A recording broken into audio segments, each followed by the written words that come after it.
भुवनेश्वर सभ्यतार विकास ପାଇଁ ସାଇନ୍ସ ଓ ଟେକ୍ନୋଲୋଜିର ଭୂମିକା ଅତ୍ୟନ୍ତ ଗୁରୁତ୍ୱପୂର୍ଣ୍ଣ।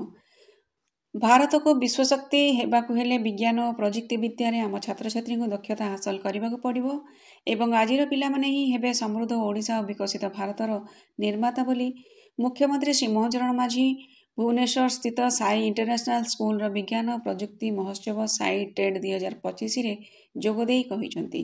ଏହି ଅବସରରେ ଅଭିଭାଷଣ ରଖି ମୁଖ୍ୟମନ୍ତ୍ରୀ ଏହା ମଧ୍ୟ କହିଛନ୍ତି ଯେ ସାଇ ଇଣ୍ଟରନ୍ୟାସନାଲ ସ୍କୁଲ ପକ୍ଷରୁ ସାଇ ଟେଡ୍ 2025 କାର୍ଯ୍ୟକ୍ରମରେ କେବଳ ପ୍ରାଇଭେଟ୍ ସ୍କୁଲ ନୁହେଁ ବରଂ କଟକ ଭୁବନେଶ୍ୱର ସରକାରୀ ସ୍କୁଲର ପିଲାମାନେ ମଧ୍ୟ ଭାଗ ନେଇଛନ୍ତି, ଯାହା ବିଜ୍ଞାନରେ ସେମାନଙ୍କ ସୃଜନଶୀଳ ପ୍ରତିଭାର ବିକାଶରେ ସହାୟକ ହେବ।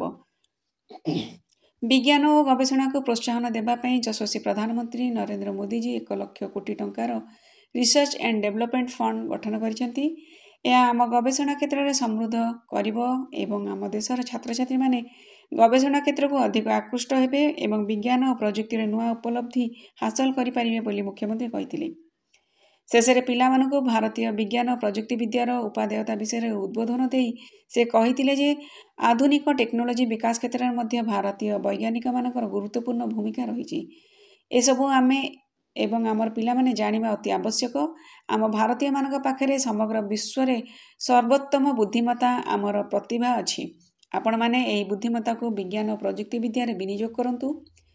ବର୍ତ୍ତମାନ ଆପଣଙ୍କ ପାଖରେ ପଢ଼ିବା ପାଇଁ ଅନେକ ସମ୍ବଳ ଉପଲବ୍ଧ ଅଛି, ଭଲ ଶିକ୍ଷକ ଉପଲବ୍ଧ ଅଛନ୍ତି, ଇଣ୍ଟରନେଟ୍ ଜ୍ଞାନର ଅନେକ ଖୋଲା ଉତ୍ସ ଅଛି, ତେଣୁ ତୁମେ ଚାହିଁଲେ ବହୁତ କିଛି କରିପାରିବ। କାର୍ଯ୍ୟକ୍ରମରେ ସାଇ ଇଣ୍ଟରନ୍ୟାସନାଲ ଏଜୁକେସନ ଗ୍ରୁପର ଅଧ୍ୟକ୍ଷା ଡକ୍ଟର ଶିଳ୍ପୀ ସାହୁ, ପ୍ରଖ୍ୟାତ ମହାକାଶଚାରୀ ଗ୍ରୁପ କ୍ୟାପ୍ଟେନ ଶ୍ରୀ ଶୁଭ୍ରାଂଶୁ ଶୁକ୍ଲା ପ୍ରମୁଖ ମଞ୍ଚାସୀନ ଥିଲେ। ସମୃଦ୍ଧ ଓଡ଼ିଶାରୁ ରଜତ ମହାପାତ୍ରଙ୍କ ରିପୋର୍ଟ।